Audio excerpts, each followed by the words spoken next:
It was April 16, 2077. Marcus noticed a message on his communication hologram.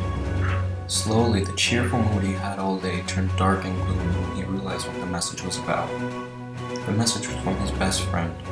He had been captured and put into Dreisendrach prison, a giant, known for its grotesque biological experiments. The only way to save him would be to sneak behind enemy lines, with odds of getting himself caught and not on his side.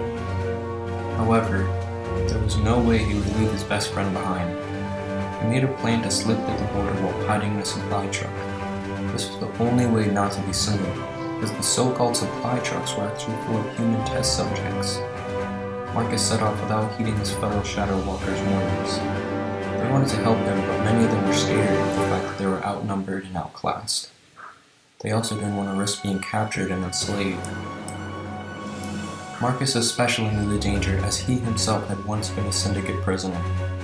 Most of his life was spent there working as a slave separated from his family. When he was saved by the Shadow Walkers along with his best friend, he spent day and night learning the ways of surviving in the broken world he lived in. He vowed he would end the syndicate and free everyone who had been taken from their peaceful lives. At first, when the syndicate was only a small group of people, Marcus agreed with their idea to end all war by becoming the only world power with no one to rival them. However, their means of getting to this peace required mass destruction and thousands of innocent lives being put to work, and many millions of people being killed. Marcus was young and naive as to what their real goal was: world domination. Their leaders were corrupt and power-hungry and only cared about themselves. However, many people sided with them out of fear of annihilation. Once Marcus made it to the giant, he was shocked to see how literally giant it had become. It was dark, cold, and looked more like a power plant than a prison. There was a huge spire in the middle that looked like it was charged with lightning, ready to be used at any time. It was going to be impossible to find where his best friend was, since the entire prison had several human containment areas. And it was difficult to get around the guards without being seen, since the specific area was heavily guarded. As Marcus was making his way behind a metal gate, a loud alarm sounded. But it wasn't for him. In a large building, a horde of zombified-looking humans were being forced into a separate area by some syndicate soldiers. Marcus watched in horror as thousands of mindless zombies ran past him. Could this be the biological weapon he had been warned about? If so, then he had little time before his best friend met the same terrible fate. Marcus began to pick up speed, utilizing the years of training he had from his time with the Shadow Walkers. He began to reminisce the times when he would train with his best friend. He couldn't bear to imagine him being turned into a biological zombie weapon. All of a sudden, Marcus stopped. He heard a voice of two soldiers talking to a prisoner. But the voice they were talking to was familiar. He knew it belonged to his best friend. He was alive, and Marcus had a chance to save him. He waited for the guards to transition and used his laser cutter tool to melt the bars open. "Axis, it's me, Marcus," whispered Marcus. "Let's get the heck out of here before they start the routine cell check." Minutes after they began to leave, an alarm sounded, and a robotic voice yelled through the loudspeaker. "There's been a breach in Sector 9. Prisoner G64 is missing. Secure the perimeter." Marcus and Maxis ran for the exit, but were stopped by a Panzer, a mech the size of a building, which was being controlled by none other than the Syndicate General and esteemed scientist Edward Richtofen. "Did you really think I would let you escape with my most valuable prisoner, the son of the Shadow Man?" Dr. Richtofen scoffed as the soldiers began apprehending the duo.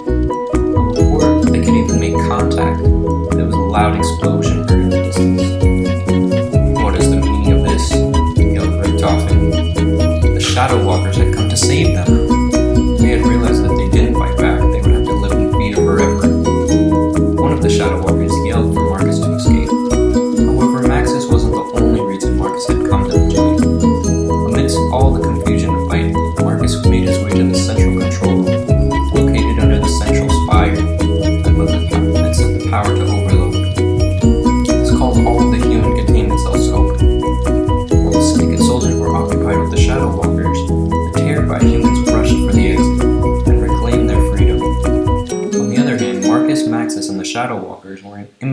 danger of the overloaded spire to explode. Running at full speed, Marcus yelled for an immediate retreat to all the Shadow Walkers. They were confused at first, but Max's father, the Shadow Man, realized what Marcus was trying to hint at and reassured them to listen to Marcus. He realized that Max's and his father were nowhere to be found. Marcus looked in shock as he saw Maxis hiding behind a wall with his father. Marcus ran over to them and realized that Max's father had been hurt badly by a piece of debris that fell on his leg. He was stuck and there was no way to get him out, and there wasn't much time before the whole premises exploded.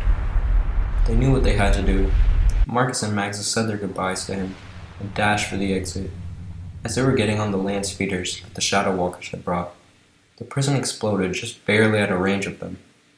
Maxis looked back and tears streamed down his face. His father was the only known family he had left, and he would have to now assume the role of Shadow Man without any preparation.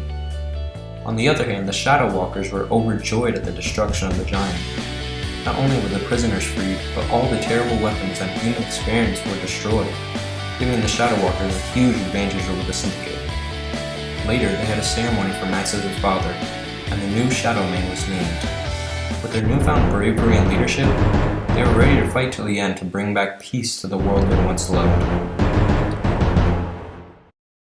I just wanted to bring up one thing, guys.